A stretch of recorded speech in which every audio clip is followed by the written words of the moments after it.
So Abraham Maslow, the famous behaviorist, said what man can be, man must be. What man can be, man must be. And that was the premise in the behaviorist psychology movement of basically leaning in to a little bit of uncomfortability, or a lot of it, because through the uncomfortability, we face ourselves and we face who we can potentially be. And it's not easy. It's not a delightful process of being who we can be, right? Which is the mantra of the Army, right? U.S. Army, be who you can be, right? Remember that? And it's not easy to be in the Army, be who you can be. So you're going and you're trekking, you're doing push-ups, you're sleeping with in a tent or whatever with 5-6 other guys, or eventually becoming good friends, but or more. But then you face yourself and you be who you can be. So the gist of today's class is really delving into this concept of be who we can be and embodying our potential. So we find that from the two parshiot that we're actually reading in Israel and in the diaspora. In Israel, we're reading the Parsha, which is called Bha'lotcha, when you shall kindle the candelabra, the menorah. And we'll discuss that, how the potential is found within the whole story of the menorah, right? We'll get to that in a second. And then also in the diaspora, the portion, the Torah portion of Nasso is read, and that was by us read last week, but for technical reasons, because it was on Shabbat last Saturday is considered a second day in the diaspora, so therefore they push off the regular reading of the Parsha, and the reading is about the content of the holiday, which is the second day of Shavuot. But anyways, both Parshiot really have to do with embodying our potential. So I'd like to first start off with Parshat Nasso, which was read last week here, and in diaspora this week. So the word itself, Nasso, means to uplift, to become uplifted, literally. And it has to do, not getting into the technicalities of the families of Levites who were entrusted and commanded to do certain jobs that they had to do, and this particular one is Nasso b'nei Gershon, and they did their job.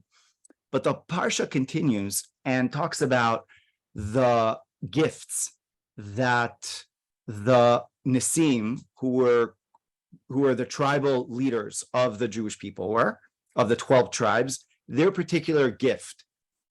And it's very interesting because each of them brought the same gift, but it says that each of them brought their unique gift. But on a literal level, they basically brought the same thing.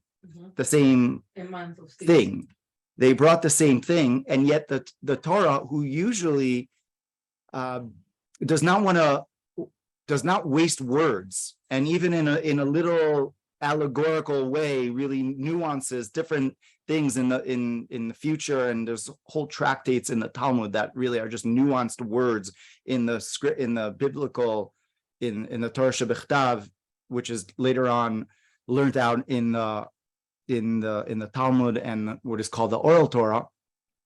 Here, it's repeated over and over again, and it actually Nasso is the longest parsha of the entire year, and the same gift is basically repeated 12 times. Whereas you could say they all brought the same amount and it would all be fine. Like, what's the reason for each of them to go through to describe their gift? So one very beautiful teaching that we can take away from these gifts is they brought their unique gift But their unique gift, although it was a gift, welcome. You're right on time. Doing well. So although their unique gift was the same on a literal level than, someone else, on a deeper level, their expression, their mode of expression, what we call the kavanah, their inner world of where they were coming from and what they were offering was very unique. And, this says a lot about, individuality and uniqueness does not come necessarily from the outside. It doesn't come from the brand that you wear. It doesn't come because, the certain watch that you have or the car that you're driving. And that is the testament for your personality, your, who you are by what you own and what you don on the outside. It's the intention, it's the kavanah that make you unique. It's your mind, your uniqueness that you were born with. And the Torah is really teaching us a lesson that individuality and uniqueness is not based on the outside, on being totally novel and being totally different than anyone else. That novelty is very nuanced, and individuality is, at the end of the day, you're only going to be happy with who you are if you're happy with who you are on your individual level, not because other people are saying, oh, look at what they own, look at what they have, look at how they're dressed. It's, at the end of the day, you're not doing that for other people. At the end of the day, it's who you are that needs to be known, right? What man can be, man must become, right? Then there's a beautiful lesson which we find before the Nesiim gave these gifts, okay? They did something before as a prelude to their individual gifts, and it was very interesting. So what they did is they each brought a collective gift of, basically it was an ox, or it was a type of an offering that they offered for their entire collective community of tribe. But then what happened was that the two of the Levite families called Gershon and Merari chipped in to buy 6 wagons. Now, this may sound like what do they need wagons for? Because the wagons were what the tribes of Gershon and Merari placed the Mishkan, either the beams or the coverings, the tapestries and whatnot, on these wagons, and they were carried by oxen, essentially, or cows, similar. So, and the tribe of Kahat did not carry anything with wagons, because they had the holy utensils and they carried it by hand, essentially. And they traveled with those holy artifacts, such as the Menorah, the candelabra, which we'll get to in a minute, the Mizbeach, etc. So the question is asked, these were the most important people in the entire community, in the entire people, and all they're chipping in to buy a wagon. It's like saying, I'm going to be visiting the king of whoever it is, England, I don't know, and you're gonna say, hey, you want to chip in with me on a little gift to the king? Me and you will go in. I'm sure he really likes this, this latest, I don't know what he likes. How do you even gift the king? But I don't know. You just go on a certain ring that he's, oh, that would be so cool. I want to have that. If you're invited to the king and you're in a position to purchase the ring, you're going to go in by yourself, right? Right. These are people of stature, of power, of money. So there's no reason to chip in. So why did they chip in? Okay. Why did they chip in? And this is a beautiful story, a beautiful lesson that is learned out, that the Rebbe actually teaches over here regarding this. He says like this. He says that if each of them would bring a whole wagon, the whole wagon's content would not have been filled up. That means that there would have been just empty space on most of the wagons, right? Or all of them, if you want to just divide it equally.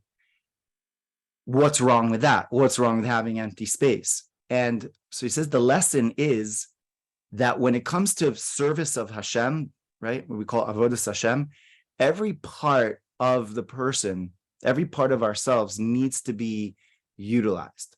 That there's no part of ourselves that's like vacant, and that there's extra, that there's like stuff that's not like of service. It's just, space, there isn't that in when we talk about, the service of Hashem, of the Creator, that in every part of ourselves and in every component in our lives is very exact in terms of understanding why we were gifted these gifts, why we have this interest, why we were born to this family, why were we, all these details are not random.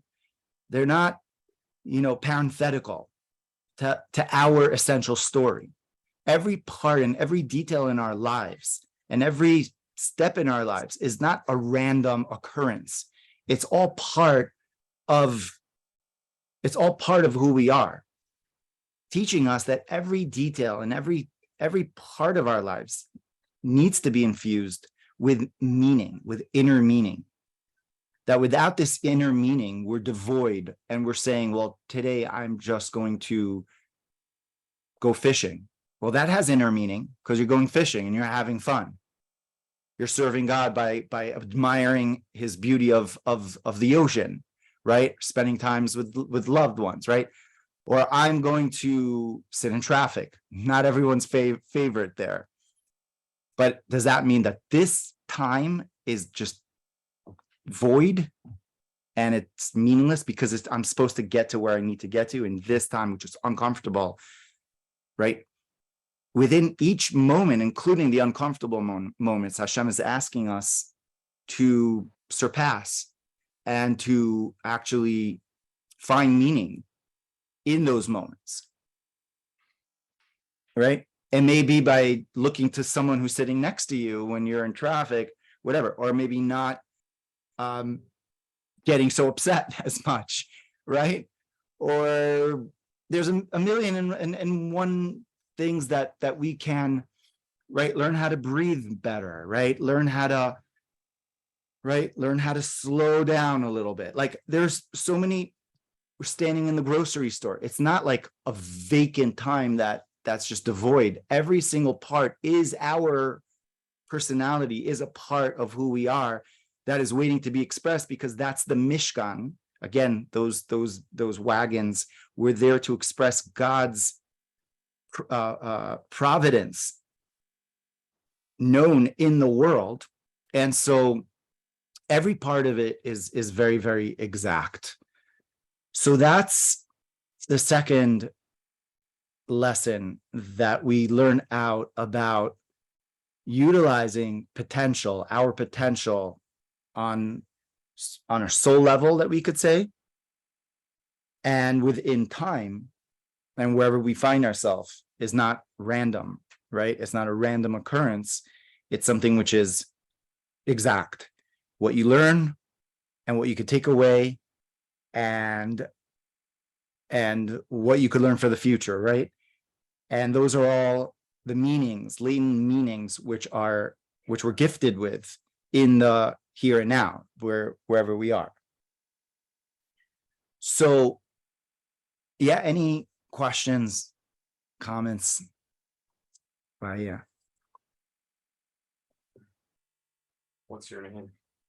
Amichai Cohen. I'm not understanding how it relates to everyone doing it together for one wagon rather than, I'm not understanding. I understand the concept that every moment is important to find the lesson, but how does that relate to the point that everyone, that the tribe itself got together for one wagon rather than everybody? Right, because it's not about prominence per se, because we've got the 12 leaders, the 12, and they were great people, but it's not about them. It's about the service that is most important. You know, sometimes we get stuck in the prominence, in the, you know, in the type of watch, in the type of things that we want to. But it's not about the prominence necessarily to sit in traffic or to sweep the floor, because that's what's needed in that moment. And it's when you say to yourself, oh, well, I'm too great to like do this, you know, because. So are you saying then that it's about that everybody in the tribe has value, intrinsic value, not extrinsic value? Exactly. That you need all aspects in the giving. Yes. Is that what you're saying? Okay. Yes. Beautiful. Thank you. Beautiful. Yeah. Thank you for summarizing that. Mark? Yeah. So I had an experience, and I think this follows in what you're saying. I locked my keys in the trunk. And so my ego wants to beat me up. Well, what a stupid thing you did. But really, there was something more to it, that I was able, something more came out of it that was a greater realization that, no, I may have locked my keys in the trunk, but there was a spare, and it took me a day to remember that the spare was in the compartment between the two seats in the car. At the bottom of the compartment, it was a spare. And it was to show you, you really didn't, this was to show you that you have prepared for this. Yeah. This wasn't just, you know. Yeah, amazing. And perhaps gauging your reaction, right? Yeah. Because your reaction years ago may be to like, you know, beat the car, yourself, whatever. And now you're saying, okay, it'll be fine, you know, and that's bringing God, right? That's bringing God, you know, awareness in the moment. It's not just a terrible moment. That's the void, right? That's basically, there's no such thing as anything that's void of Hashem, of God, right? That it's so that realization is also realizing that there's nothing void also within our life. It's not random that we have certain traits, certain personalities, certain things that we've inherited from our parents, right, or family, certain things that we've learned from our society, etc. I mean, those are things that we sort of don't have choice about. We were born in that way, in a certain way, right? But we do have choice in how we react to the things that are brought to us, right? Yeah, Jane? Isn't it also that empty space or vacuum, there's a concept that says that if you have an empty space or vacuum, it invites negativity? Yes, that's called, Kabbalistically, it's called Halal Panui. It's like the vacant chamber, which is basically what we believe is Ein Od Milvado. There's nothing besides for Hashem, right? And that's what happened on Mount Sinai, right? Ein Od Milvado, Shema Yisrael, Hashem Elokeinu, Hashem Echad, that there's a unity. The vacantness is the thought that there's something separate. And that's, right? And that's the level of duality, which was blasted on Mount Sinai by the first and second commandments. That I am God who's taken you, and there shall be no other gods besides for me. There's just me, and right, and I'm known via all these facets and aspects. So anyone else? Okay, so I'm going to jump into Parshat Bha'lotcha. So now we're in this the parsha that we're reading here in the land of Israel. So Bha'lotcha literally means when you shall bring up or raise up. Bha'lotcha et hanerot, when you raise up the candles, Aaron is commanded that when you raise up the candles, el mul pnei menorah, until you shall face the middle candle, right? And from that middle candle, you shall begin lighting the other candles and end lighting them, right? But all the commentaries ask basically this question: why does it say Bha'lotcha, where you should, which literally means when you will bring up the candles? What does that mean when you bring up the candles? Ba'adlikcha, when you light the candles. Why does it say Bha'lotcha, when you raise it up, right? It's grammatically in Hebrew grammar, it just doesn't make sense. What does it mean to bring up the candles, right? How do you bring up the candles? You light them. So the answer, which Rashi brings, is as follows, from Midrash, that Bha'lotcha means that you should not just light the candles and then walk away, which we could do, because it's not about just lighting it and walking away, which, for example, by Hanukkah candles, if one lights the candles and then they go out for whatever reason, they don't have to technically light it again. Because we say, the Talmud says, Adlaka osa mitzvah. But here it says Bha'lotcha, when you raise it, it means that you have to sit there, don't walk away, until the fire, the flame rises up on its own. Until the fire will raise up from its own. What does that mean? In other words, lighting all of them need to be you're looking at the flame, and the flame is like, okay, it's doing the job, it's flaming, right? But what does that mean? So it's explained in the mystical books that the candelabra represents the 7 souls, 7 dimensions of soul that are found in the souls of Israel. That we've got the souls corresponding to the sfirot. We've got someone who is more of a chesed, of a kindness-oriented individual. Another one is more gevura, discipline. Another one is tiferet, etc. And actually, this is the prophecy of Zerubbabel, right? In that he sees that the chamber, the collective people of Israel, he sees a candelabra there, and we read it on Hanukkah. And he sees Yochanan, the high priest. Anyways, it's the prophecy there in Zechariah.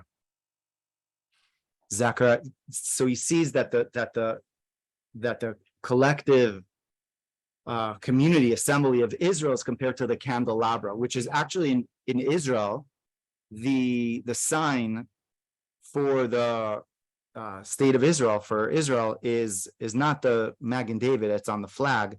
It's actually the menorah. It's actually the menorah, and the menorah represents the Jewish people, essentially, and it represents the 7 dimensions, 7 types, and 7 individuals, the diversity which is found within all of us. That we are different, yet we come from the same collective hue. Like we come from that same source. And the candelabra was not allowed to be grafted on, right? I think that's what you call it, grafting on it, right? Or you put a metal, I don't know what you call it, metal grafting. Soldering. Welding, thank you. Yeah. Welding, yes. It was not welded, okay? It was a block of gold, which it says Moshe was unaware on even how to make it properly. It says he threw it into the fire and it came out as the menorah, that the Midrash says. And meaning that we all come from the same block. We all come from the same essence. We're different. We think different, we look different, we act different, even diametrically different. But we come from the same source. We are brothers and sisters. And that's where it's at. Like, that cannot be disputed. That is the fact. So who lit all of these candles? Who was he? It was Aaron. the high priest. Aaron, the high priest, was the one that every single time he went up at that, he had the same excitement. And by raising up the candles, what he did is he raised up the souls of Israel. He raised them up to their potential, to their inspiration, to become inspired by who they are in their on their root level and in their inspiration, in where they come from. So this candle is a candle of chesed, of kindness. Well, that candle was uplifted and it felt its divine light. The other one is gevurah. It felt that energy of power, of strength, but yet right next to him or her is chesed. And they're like, hey, nice to meet you. We're different, but we're shining, and we have a collective oneness and the power of the what we call the tzaddik, the leader, right? Aaron, the high priest, who's able to connect the souls with Hashem, right? With their maker. In other words, it's like connecting to a high Wi-Fi connection, and that's basically the power of the tzaddik, right? We're all like, everyone could like get into that, that power of the Wi-Fi, but the Wi-Fi is connected, and that's Aaron, the high priest. So it says about this candle that it needs to be lit until, not just inspired, but it needs to be lit until the fire illuminates on its own. Okay, it's all fine and good and important that Aaron is giving us inspiration by connecting us to the source, but if we don't do the work, if we don't do the actual switch, then we're not going to be lighting from our own. It's not going to be who we are. It's something which we call makif, a surrounding light. It's an external light, and it's not something which is transformational, internal, and who we are. There's a saying in Hayom Yom, like actually yesterday, that someone came to the Alter Rebbe, a very wise and learned individual that was having certain issues in life. And so the Alter Rebbe told him, you have all the components to be successful. You've got the brains, you've got the right family, you've got the right looks. I don't know. He told him you have everything, but the one problem that you have is that you've got to strike the match with the actual flint or with the actual what lights the fire. So in other words, you've got the mind that has the potential, but you've got yourself, which is your animal soul, which is almost like this rock, or and the two of them are like, okay, who's going to do it first? What are we going to do? Well, the answer is they've got to come together, and only by striking the match, fire comes out. It's only when you strike it. And the idea is that only when that fire is then able to transform and take that, if it's wax or oil, and basically transform it, then we don't do the work. So I'm definitely going to give some practical examples. Chaya, thank you. So this is actually where I was kind of going to, because we're holding now at the last day of what is called, actually we just completed it, the last day of the days of Tashlumim, the days that we make up the holiday of Shavuot, which is an inspirational day that we receive the Torah. But we're able to make it up, and not going into the details now, but we're able to make it up every day, meaning that every day we have an opportunity to make practical changes, to take the inspiration and to take it into action. So on a very practical level, it looks like this. I know that I should be speaking to my wife or children in a certain way, that the way that I am reacting in the home to certain events are not conducive for the family dynamic, for myself, for others, etc., etc. This is a theoretical concept that is very hard to transform, because it could be things that one has seen growing up, and mostly that's how we react in our homes based on how we grew up and what we saw. And to see a shift is very hard. But what does it mean to actually strike the match with a fire? It means, what do I have to do now? What do I have to feel it to be completely perfect at it? No. But what are practical steps that I can implement? What are tools that I can have that I can be less reactive, right? That I can be more like the person who I envision myself to be. It's very much behavioral, right? Going back to behavioral psychology, right? And very, if one needs to become someone, well, guess what? You push the pedal, right? You put your pedal on the gas and you just go, because that's who you want to become. Then it's not about the theory. You have that potential. Aharon, the high priest, is saying that's all nice and beautiful, but unless the change is really there, then it means that you haven't embodied it. You haven't actually thought in a different way, because you're repeating the same cycle over and over again. And at a certain age in our life, it's very hard. We've had all the information. We're basically going on autopilot in our minds, that we don't even have choice anymore on how we're reacting, unless we very much proactively choose differently. And choosing differently means acting differently. So I will give you guys a practical example, which is fresh for me, at least for today, because I truly believe that it's all about this. So we have, God bless them, certain neighbors, and I'm not going to go into detail on everything that goes on, but it could be sometimes challenging.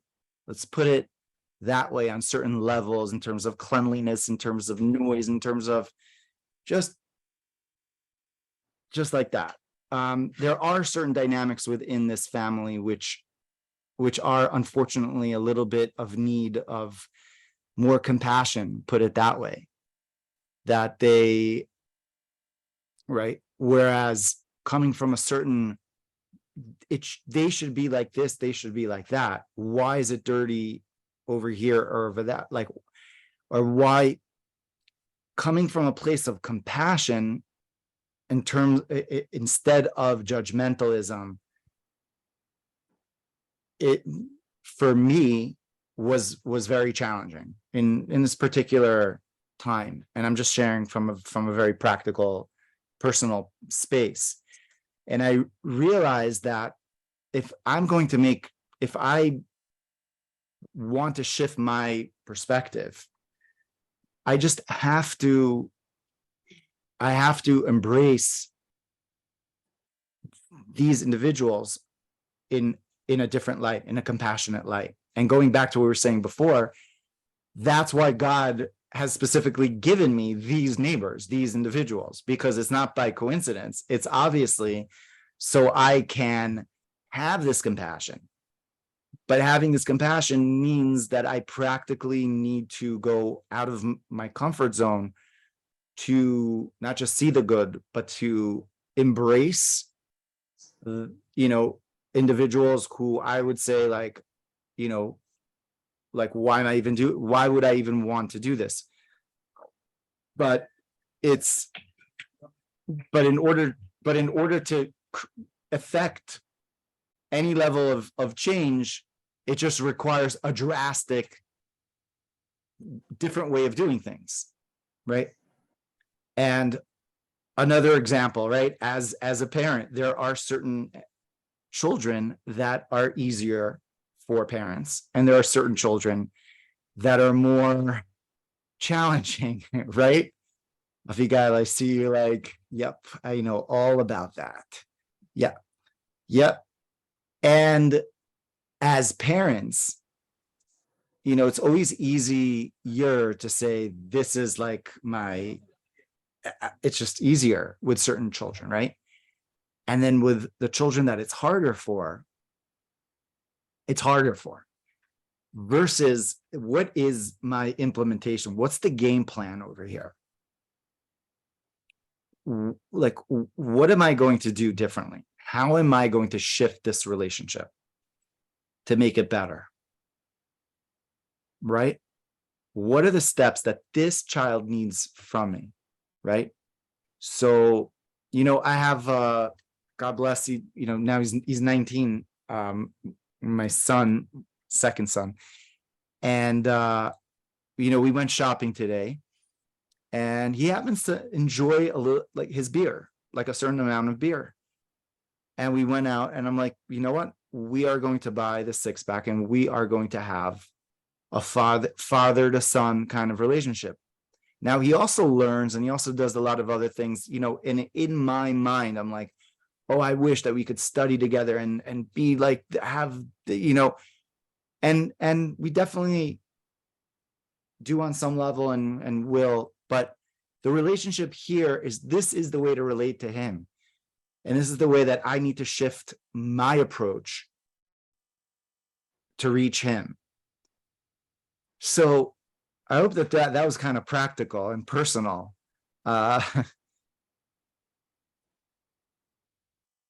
So if anyone wants to, jump in or share, Abigail. I have a grandchild who's on the spectrum. Wow. And so his behaviors and his needs are really challenging for us. And I go to classes to understand what the behaviors are indicating and how to change my behavior to help him.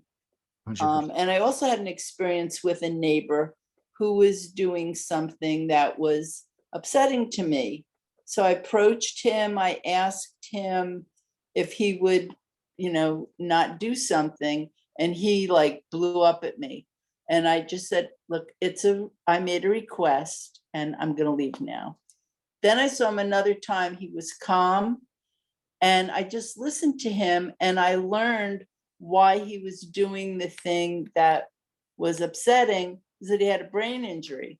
So rather than make, like, I didn't understand why I was doing it, it was annoying me. But instead of saying, oh, he's this, he's that, I listened, and then I learned that he had a brain injury. And now it's like, oh, so when you're playing your music really loud, it's because he needs to calm down. So instead of being angry at him, I have such compassion. And then he was telling me about his family, it's really rough with his family. So then I gave him information and to connect him with help so that he could get help. Wow, that's beautiful. And rather than condemning someone, it's about saying, I don't understand why they're doing this. Exactly. I need to find out. And that's really the lesson from my grandson. That's amazing. I have a background in a master's in special education. So I did that for years, also dealing with certain on the spectrum children. And I ran a school actually, like whatever. So I definitely, it's in a way easier to do that and to have like a game plan and how you're going to do things than even doing things with your own family. Because with your own family, it's like personal, and it's very, very like, you could professionally say, okay, so this child or student, this is their IEP, right? That this is how we this is how we deal with this child, but with your own like relationships, those relationships, those are very hard to switch, right? But that's where the deepest work and that's where the deepest transformation really happens. And going back to that verse, Aharon badlik Bha'lotcha, to raise up, meaning that for us to see that we're really changed, transformed, it's when we embody the concepts, not just as theories, but as action, right? It's not easy, right? It's that, but when we do that, then that flame and that inspiration becomes who we are. It's not just on the theoretical level any longer. It's on our core level, right?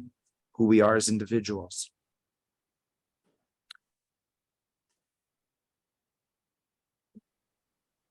Yeah. Learning about autism, because it's a neurological issue, has helped me learn about everyone. Yeah. And I understand more people for sure. on a deeper level and my own self. Wow. 100%. So it's been a gift wrapped in a very strange wrapping paper. Wow. But wow. It's a challenge to be with him, but I love him and I'm determined to be as supportive as I can, because it'll help him and I grow as a result. So if I may say, I was just gonna mention, Avigal, you come across as an extremely compassionate person. It just really exudes. So, Hashem has gifted you with that gift, right? And you received that gift.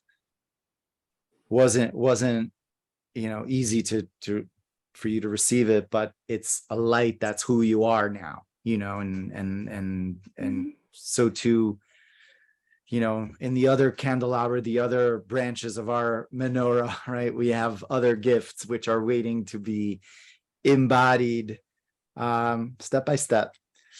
So these 7 candles are not just candles that we have inside of us, but they're 7 candles that are in the collective individuals, right? Of the Jewish people, right? And of essentially the world. That light exudes outwards. It says that the menorah, the candelabra, shone out of the temple, right? In a way that the light went outwards, whereas usually the light went inwards. The light went outwards to the rest of the world, and it went outwards to the 7, went out to the 70 nations, right? To illuminate basically the entire world is illuminated by the menorah. And here on a very deep level, Hashem wants the world itself to be illuminated and to be known in this world, within the physical world, within everywhere in the world, right? Every aspect, Einon Milvado, everywhere in the world, there's nothing which is vacant of Hashem, of Hashem's unity. And that unity it takes from the 7 branches of the menorah, which was in Jerusalem. And that unity within the Jewish people then permeates outwards to the 70 nations. And that light then becomes the light in which the whole world essentially merits to know Hashem, to know God as being the creator, right? And being the one and only master of the universe. And having the world itself know God is the deepest desire that God had when he created the world. It says that God created the world. Why did he create the world? So there's many answers. We have a whole class on this on Kabbalah, and But according to the Tanya and according to the Midrash Tanchuma, it says God created the world because he had a desire to be known down here in the lower worlds, to have a dwelling place down here in the lower worlds, meaning that he should be known everywhere in the world, that there's no place that's, again, vacant of him, like we said about the wagons and time and space, but every aspect of creation just really knows Hashem. And that is the deepest desire of the creator, right? He desires that, because why does God desire that? What does that mean? It means that he's almost missing something if you're desiring something. And so this is a deep concept, but essentially the deepest desire of Hashem, of the creator, is for us to know him, and for us to know him that we are really him, we're expressing him, and our realization of ourselves is the realization of the creator. And that happens on a personal level. Like when we really actualize ourselves, we're actualizing the divine. Like when we become who we can become, then we are expressing God being known in this world through our candle really shining, right, by itself. So that's on a personal level, but on a collective level, on the 7 branches together, the unity that happens, that we have within the collective unity and oneness within Am Yisrael, within the Jewish people. And then that unity is something that pervades outwards to the world. And then that unity is something that oneness is known within the world. So then God knows himself through our knowing him. And there's a complete oneness within all of creation. It just kind of reminds me what the Rambam says, the Maimonides says, that hu amada, hu yodea, v'hu yadua. He is what is known.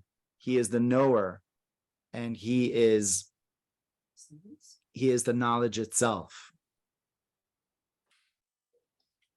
So basically, when we're knowing Hashem, when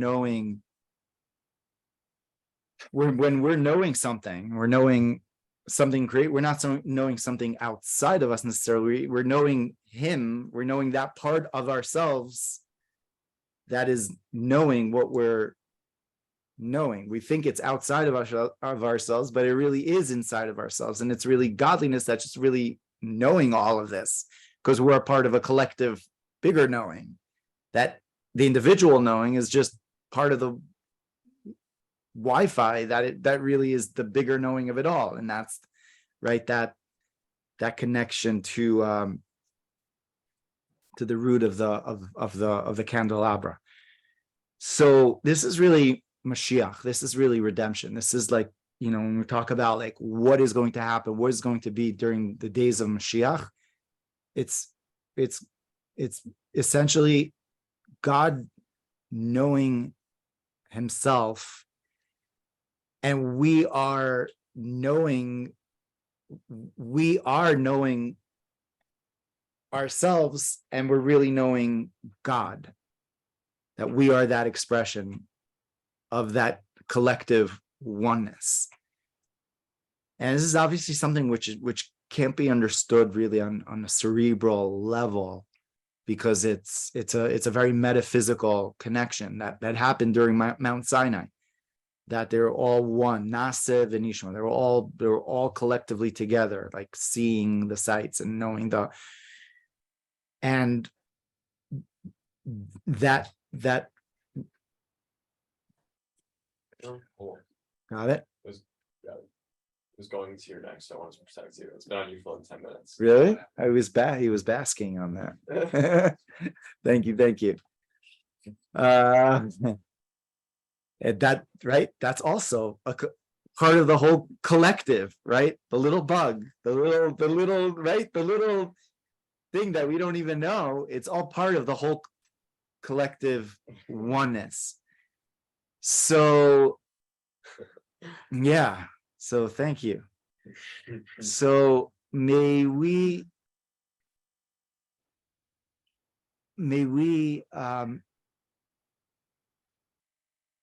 so what do I mean by God knowing himself? Yes, he does know himself, and God created this world and created us as essentially mediums with free choice, that we could choose the fragmented reality and the limited reality, right? The fragile, scared reality, or the higher possibility, which is what we call the 99%. That's like the infinite level of Hashem, right? That is infinite. So God created us as seeming limited beings, but in truth, we are unlimited because we're connected to Hashem, who's unlimited. So by our choice of making that, then God is being known via us. And going back to what the Alter Rebbe was saying, the purpose of creation is to be known down in this lower world. To be known down in this lower world is by our personal and collective choices to know him and to go beyond the fragmented consciousness, limited consciousness of the 1% to the 99% of possibility, of infinite possibilities, which is reality. Reality is way vaster than our small reality, and by our choice of doing that, right, and embodying that, then that is God knowing himself via creating us, this lower world, to know him. Now, God knew himself before he created the world, but he created us to have the deepest relationship and knowing that there could possibly be, right? And that's the answer that's given. If there's nothing random, then where's the concept of free will? Right. So we do have free will. And so free will is not easy to understand according to the Maimonides. There's free will is something that if God already knows what we're going to choose, we don't really understand it. But according to Rav Chisdai, who was one of the Rishonim that lived at the time of the Inquisition, essentially, a little before that, he saw people, he saw free choice. He saw people having to be conversos, and they didn't know what they were doing. And so they were born in certain predicaments. So he looked at them and he said, you know, your choice, even though you're not living a fully, we could say, Jewish lifestyle, but at least in your choice, you want to. And even that will, that free will to go beyond the externality of what seems like is a very distant type of a person, but the free will holds the key to so much more, right? So the free will really allows us to be to be partners, we could say, with the Creator. It's via free will. It's via the choice of doing the right thing, choosing the right choice, taking that perspective, deciding to act in a certain way, right? You may fall in a week from now, but at least you've chosen it, and that, eventually will become the fire that is lit from its own. So, in conclusion, may we all really just illuminate, right? That that wick, that oil, that potential, that possibility which is there, that regardless of how impossible it seems, right? Going back to Rav Chisdai, like these people were living very impossible lives, but within the choice, it could be a little candle, it could be like a little light, but it will grow. And so regardless of age, regardless of background, regardless of, there's nothing that stands in the face of will. Ein davar omer bifnei haratzon.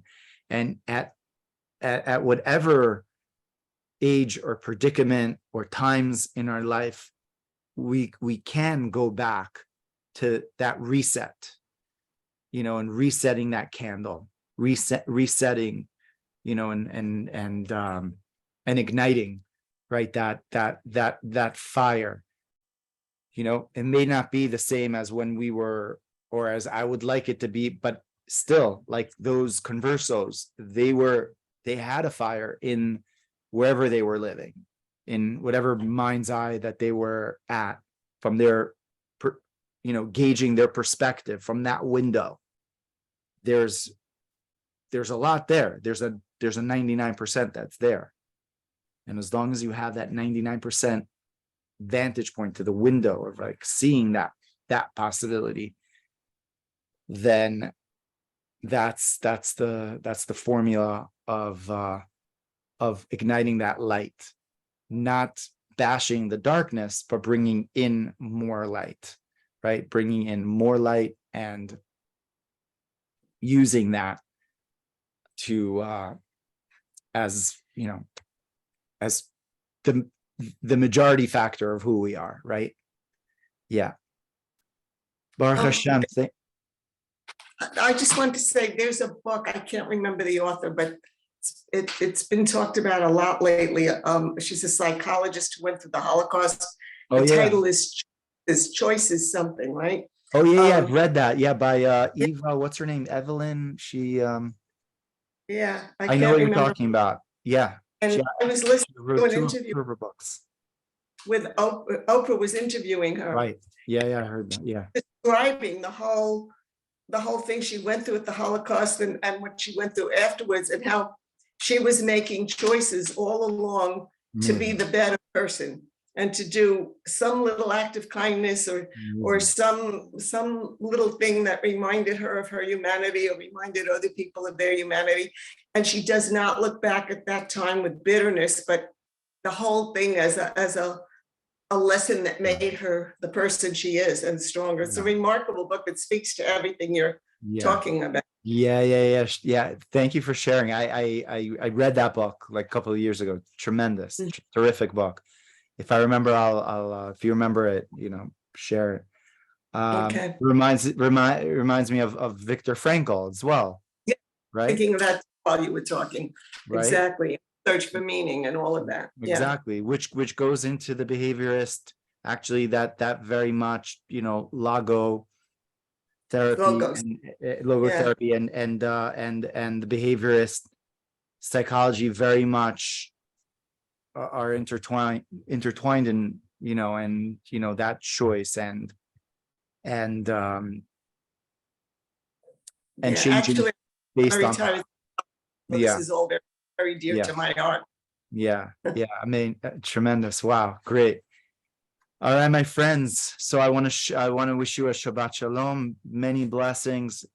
May we ignite. I'm sorry. No, I'm sorry. Finish, but I just have a question before you close off. Okay? Yeah, sure. May we ignite ourselves, our families, and the entire world. May that illumination, right, of the menorah, of the igniting of the menorah be seen, right, with the lighting in the third temple, with with all of us doing that work of igniting our individual candles, right, and transforming until we become a candle that illuminates on its own. So Shabbat Shalom, everyone. Evelyn, you wanted to, Yeah, I just want to ask you, not on this topic, but in general, you're in Spot, right? right. I have a strong desire to spend a month in Spot and take courses and be in that city and that atmosphere. And We just had a I was- retreat here. We just had a I retreat. know that my Yeah. friend sent me that. That's how I know about you and got on your list. But Wow. I couldn't do it at this time. But Right. maybe Okay, next fall time. or spring. But I want to spend more than a few days. I want to spend like a month in Spot. Yeah, it's life changing. It really is. Find out what's around there and what, like people go to a lot to Yerushalayim and take classes there and study in Exactly. yeshivas and stuff, but I would like to do something in Tzfat. And I was wondering if you could point me in some direction or send me some information, how I would Yeah, know where for I sure. could stay and what's available, so I could begin to plan something like that. It's something that's been on my bucket list since before COVID, and I'd like to make it possible. It's something great to have on your bucket list. Great. It's great. It's very transformational. It really is a powerful place. No, been there, but just for a few days each for- time, and I fell in yeah, love with it. it's powerful for people who, it's even more powerful for people who are going to be ready to like take it in. In other words, it's powerful. Jane, you were just here.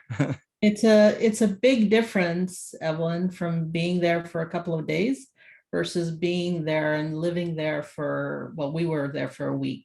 It's a completely different feeling.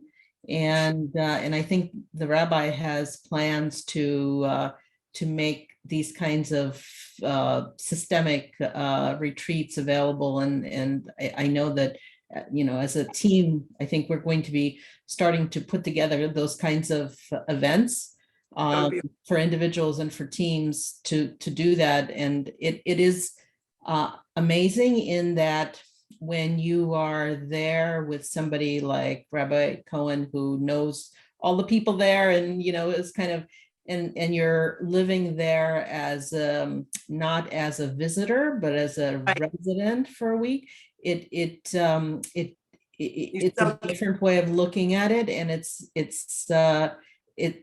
very interesting. I mean, it's hard to put into words. It's an experiment. It's an experiential thing. No, I'm sure. I understand. I mean, I've done a lot of, growth work and growth workshops.